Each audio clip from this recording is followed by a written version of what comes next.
Set 2, Side 2. Test 4. You'll hear a number of different recordings and you'll have to answer questions on what you hear. There will be time for you to read the instructions and questions, and you'll have a chance to check your work. All the recordings will be played once only. The test is in 4 sections. At the end of the test, you'll be given 10 minutes to transfer your answers to an answer sheet. Now turn to Section 1. Section 1. You'll hear 2 teachers discussing arrangements for a goodbye party for a colleague. First, you have some time to look at questions 1 to 4.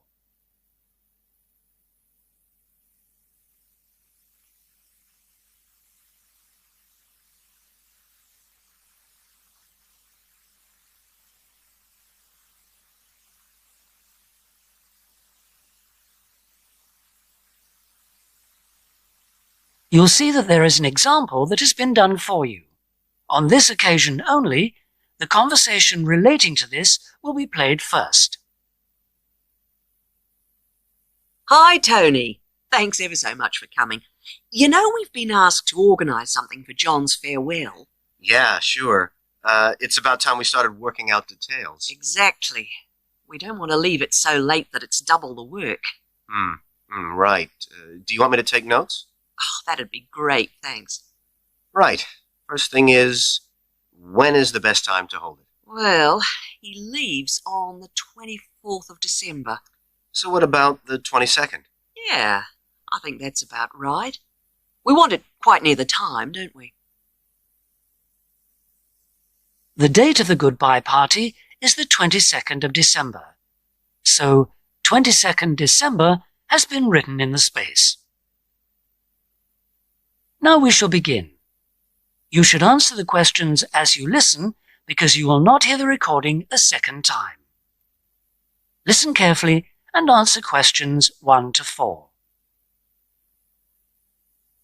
Hi, Tony. Thanks ever so much for coming. You know, we've been asked to organise something for John's farewell. Yeah, sure. It's about time we started working out details. Exactly. We don't want to leave it so late that it's double the work. Right. Do you want me to take notes? Oh, that'd be great, thanks. Right. First thing is, when is the best time to hold it? Well, he leaves on the 24th of December. So what about the 22nd? Yeah, I think that's about right. We want it quite near the time, don't we? Sure. And what about a venue? In college? A hotel? I think a hotel will probably work out rather expensive. And I've been looking at the college dining room. That seems pretty reasonable. Fine. Yeah, why not? And then we ought to be thinking about invitations. Who mustn't we forget to invite? Well, obviously John and his wife. Oh, right. And the director. Uh-huh. The office staff. Yep. And all the teachers and all the students. Anyone else? Faculty heads? No, better draw the line. I don't think it's necessary. Yeah, you're right. I don't mind writing the invitations. When shall we get them out for? Enough time, but not too early. What about the 15th of December? Well, there are exams on the 16th. Better avoid them. 10th? Yeah, that should do it. Before you hear the rest of the conversation, you have some time to look at questions 5 to 10.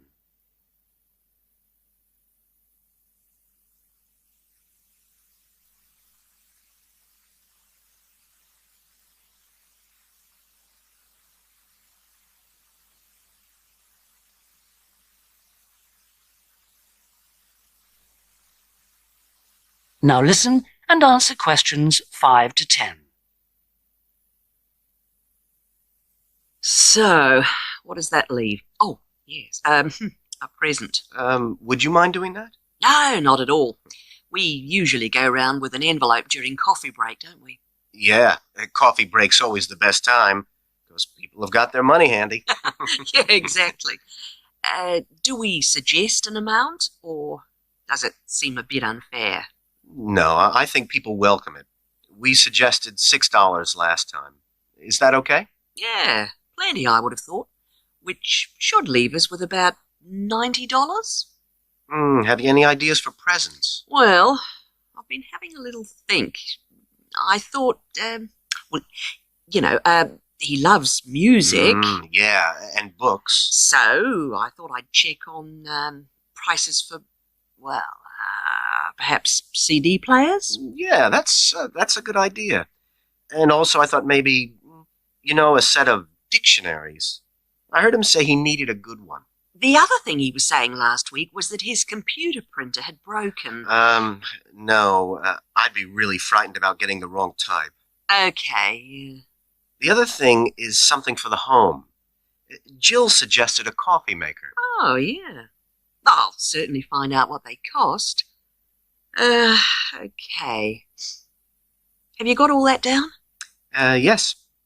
Now, we need to think a little more about the money. I know we've got a set amount from the social fund. Right. What does that cover? It's meant to cover the cost of the room. Yeah. And a certain amount for food. And also drinks? Oh, yeah, certainly. But will it be enough? What we've done in the past is to ask guests to bring some snacks. Right. We don't ask them to bring more drinks because we figure that should come from the social fund. Okay. Anything else for the guests to bring? Well, some music, because there'll be a tape deck there in the room, and we can have some dancing later on. Anything else? Well, it's just a thought, but a couple of years ago we had a really good party where we set up, some simple games. Yeah, great. Wasn't it based on photos from the students and teachers? That's right. So we should ask the guests to bring photos. Okay, I'll put it on the invitations. Now, the last thing is, who shall we ask to do the speech? Don't you think it might be nice to have one of the students? Well, then the student leader? Yeah, much better than the director giving speeches again. Okay, then I'll ask her. Lovely. So, is that all? It looks like it. Great. Thanks ever so much. That is the end of section 1. You now have half a minute to check your answers.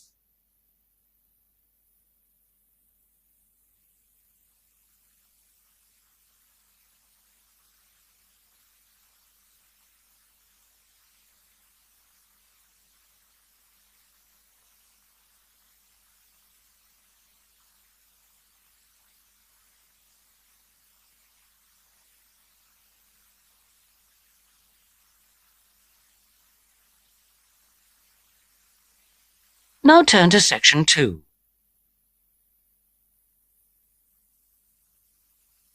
Section 2. You'll hear a pre-recorded message on the Travelite Travel Agency information line. First, you have some time to look at questions 11 to 15.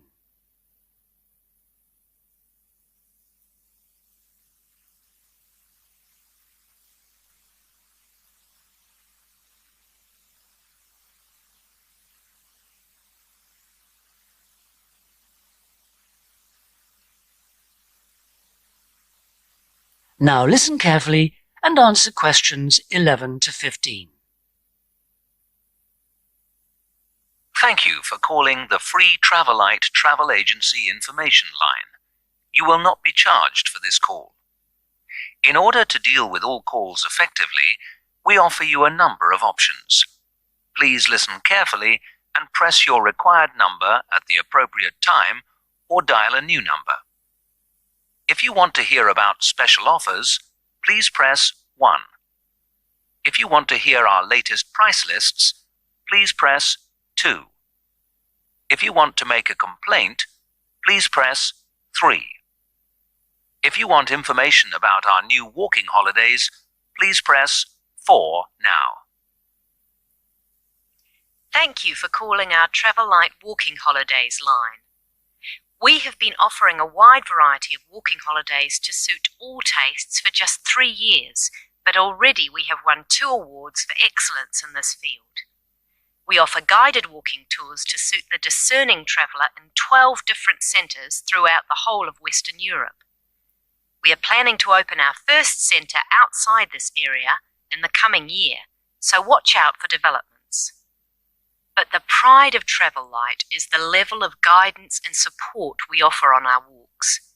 All are planned in detail by our highly trained guides who all work in a variety of different Travel Light locations, so we can guarantee standards. Each day we offer 3 separate walks catering for all skills and fitness levels. We also pride ourselves on our friendly service, particularly important for the increasing numbers of people who choose to holiday alone.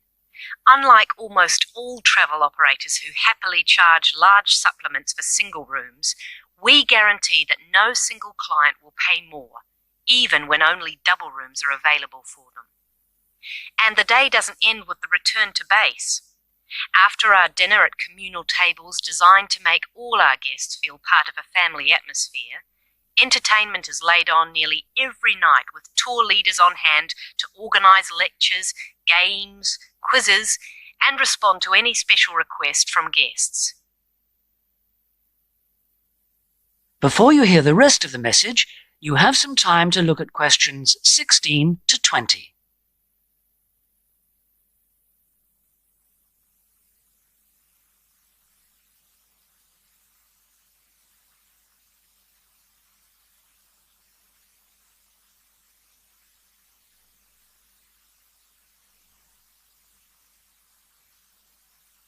Now listen and answer questions 16 to 20. The following is a summary of costs and special inclusive offers on holidays for the coming summer. We have 3 lengths of holiday: 3-day, 7-day, and 14-day. The 3-day holiday costs $180 for all accommodation, food, and walking, and for the first time this year, we are including in that price the cost of picking you up from the nearest station. The 7-day holiday costs $350 per person, and, as well as including the offers of the 3-day holiday, also includes a magnificent book giving the local history. On top of that, we are able to include free maps for you to better enjoy the walking and even plan in advance if you wish. For the 14-day holiday, our special price is $690 per person, and that includes all the offers for the 3- and 7-day holidays, plus membership of a local walking club, so you can better enjoy the full flavour of the local life. For further information, please contact your local travel agent. Thank you for calling the Travel Light Travel Agency information. That is the end of section 2. You now have half a minute to check your answers.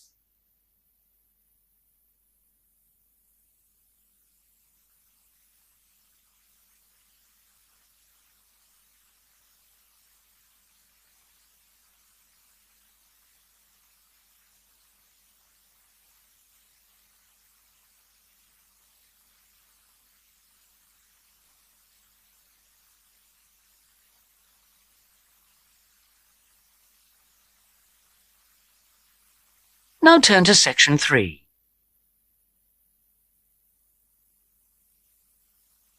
Section 3. You will hear a conversation between 2 students who are studying to be teachers, talking about science experiments. First, you have some time to look at questions 21 to 26.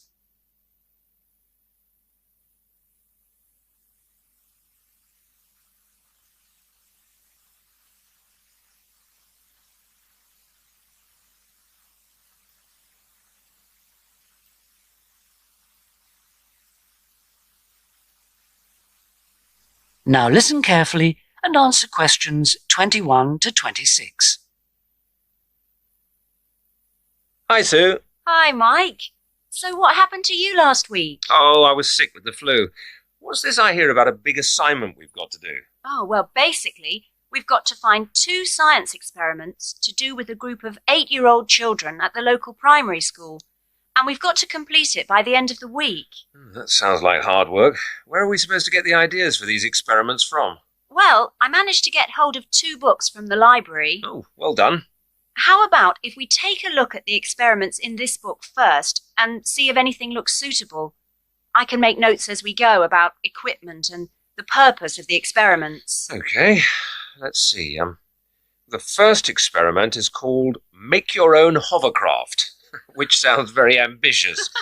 Mind you, you only need 20 balloons and a table. You don't need any special engines or anything like that. What do you do with it all? You blow up the balloons and you balance the table on them, upside down, of course, and the kids get to ride around on it. You know, the other kids sort of push them around the room. The main purpose is to show how hovercrafts work and how things hover around on just a cushion of air. Okay, that doesn't sound too bad. Okay, ready for number 2? Mm-hmm. Now, this one is called Unusual Measures of Lengths, and you basically use lots of paper clips. The kids go around the class measuring things, you know, how long the desk is and that sort of thing, and then they all compare their answers. And basically, because not all paper clips are the same length, they should come up with some strange answers. It's supposed to demonstrate the importance of having fixed units of measurement. Hmm? Yeah, that's not bad. Okay, now for number 3, you need rock salt or copper sulfate. Oh, I'm not sure about that. Well, just put down the rock salt then. Apart from that, you only need a jar of water. And basically you dissolve lots of salt into the water and watch the crystals form. So it basically teaches the kids about growing crystals. Yeah, I suppose it would be nice to grow something. Let's move on and have a look at number 4. Okay, this one is called Spinning Colour Wheel. It looks like you get some cardboard and draw a circle on it, divide it into 6 equal segments, and colour each one in using different colours. Then you thread a piece of string through the middle. So we'd need some string as well. Yes, sorry, and you spin the wheel around, and if you can get it spinning fast enough, hopefully the colours all merge and show up as white. Oh, I didn't know that. What's the principle behind it? Well, it's pretty elementary physics, really. It teaches them about how white light, or ordinary light, is made up. Well, that doesn't sound too bad. Now, there's only one more left in this book, isn't there? What does that one say? Well, it's another one where they'd get to make something. Sounds very interesting. You need quite a lot of equipment, actually. A hand drill, an old record, a pin or needle, some paper, and a bolt. Go on. What do they have to do? Well, they basically make a record player. The main idea is to teach them about recording sound. But hopefully they'd also see that you need motion and an amplifier to make the sound heard. Okay, well, it does sound interesting. Shall we go through all of those again and decide if any of them are going to be suitable?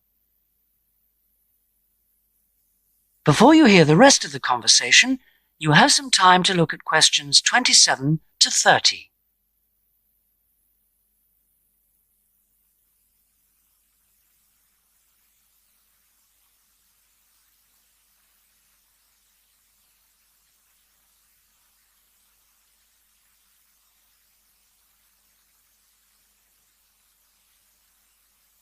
Now listen and answer questions 27 to 30.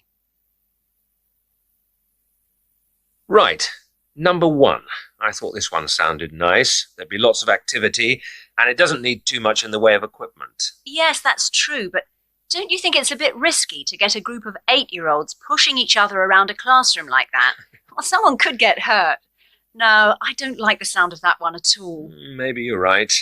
What about number 2, with the paper clips? It sounds tame enough. Yes, a bit too tame, if you ask me. I think it needs to be something a bit more active and interesting than that, don't you? Yes, I suppose you're right.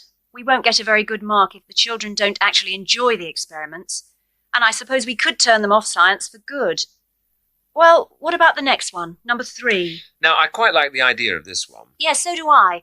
But I seem to remember when we did it at high school, we had to wait up to a fortnight before we saw any halfway decent results. Oh, yes. Well, that won't be any good then. We'll only see the kids for 1 or 2 hours at the most. Yes, and we have to do the experiments and write up our results within a week. So that one won't do at all. Okay, well, what did you think of number 4? I like the idea of it, but do you think it will be a bit elementary for them? Well, they are only 8, you know. I know, but you know what I mean. Don't you think the activity itself is a bit babyish? Maybe you're right. They might have fun, but I mean, cutting out a circle and colouring it in. Okay. Well, what about number 5? I thought this one sounded a bit too good to be true. Great equipment. Yeah. But don't you think it's a bit ambitious for this age group? I mean, I don't want to start off something and then have to abandon it if they just can't cope with it. I could see us ending up doing just about all of the work for them. I guess you're right. Oh, well, maybe we could store that idea away for later. Yep. Let's hope this second book has something better. That is the end of section 3. You now have half a minute to check your answers.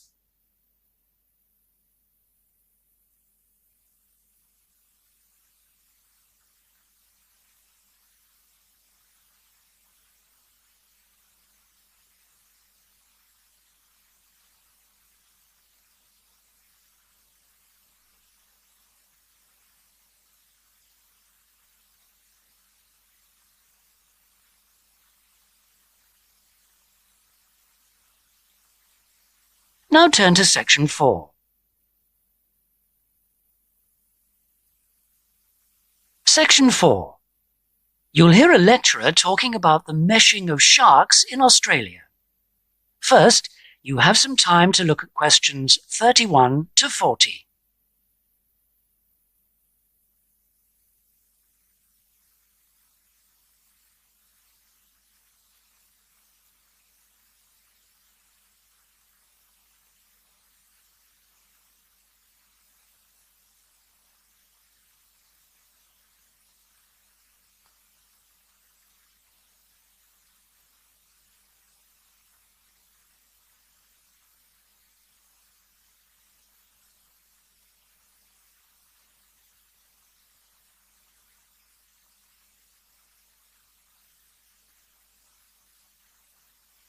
Now listen carefully and answer questions 31 to 40.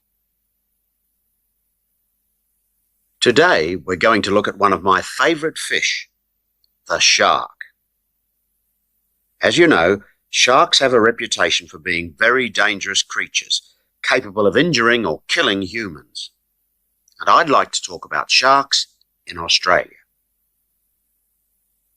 Sharks are rather large fish, often growing to over 10 metres, and the longest sharks caught in Australia have reached 16 metres. Sharks vary in weight with size and breed, of course, but the heaviest shark caught in Australia was a white pointer. That weighed 795 kilograms, quite a size. Sharks have a different structure to most fish. Instead of a skeleton made of bone, they have a tough, elastic skeleton of cartilage. Unlike bone, this firm, pliable material is rather like your nose and allows the shark to bend easily as it swims. The shark's skin isn't covered with scales like other fish. Instead, the skin's covered with barbs, giving it a rough texture like sandpaper. As you know, sharks are very quick swimmers. This is made possible by their fins, one set at the side and another set underneath the body, and the tail also helps the shark move forward quickly. Unlike other fish, sharks have to keep swimming if they want to stay at a particular depth, and they rarely swim at the surface. Mostly they swim at the bottom of the ocean, scavenging and picking up food that's lying on the ocean floor. While most other animals, including fish, hunt their prey by means of their eyesight, sharks hunt essentially by smell. They have a very acute sense of smell and can sense the presence of food long before they can see it.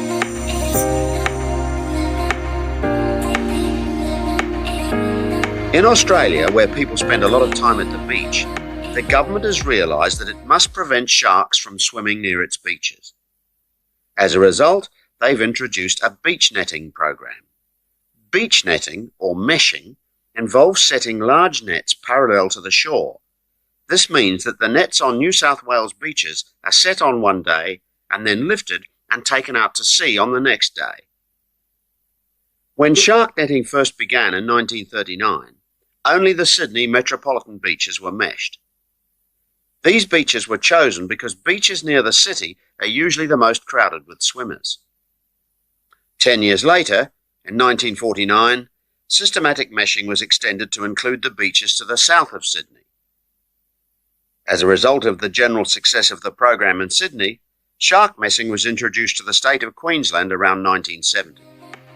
The New Zealand authorities also looked at it, but considered meshing uneconomical, as did Tahiti and the Pacific. At around the same time, South Africa introduced meshing to some of its most popular swimming beaches. When meshing began, approximately 1,500 sharks were caught in the first year.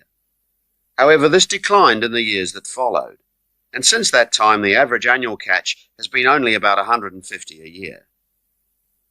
The majority of sharks are caught during the warmest months, from November to February, when sharks are most active, and when both the air and the ocean are at their maximum temperature. Despite quite large catches, some people believe that shark meshing is not the best way to catch sharks. It's not that they think sharks are afraid of nets or because they eat holes in them, because neither of these is true. But meshing does appear to be less effective than some other methods, especially when there are big seas with high rolling waves and strong currents, and anything that lets the sand move. The sand that's holding the nets down. When this moves, the nets will also become less effective. That is the end of section 4. You now have half a minute to check your answers.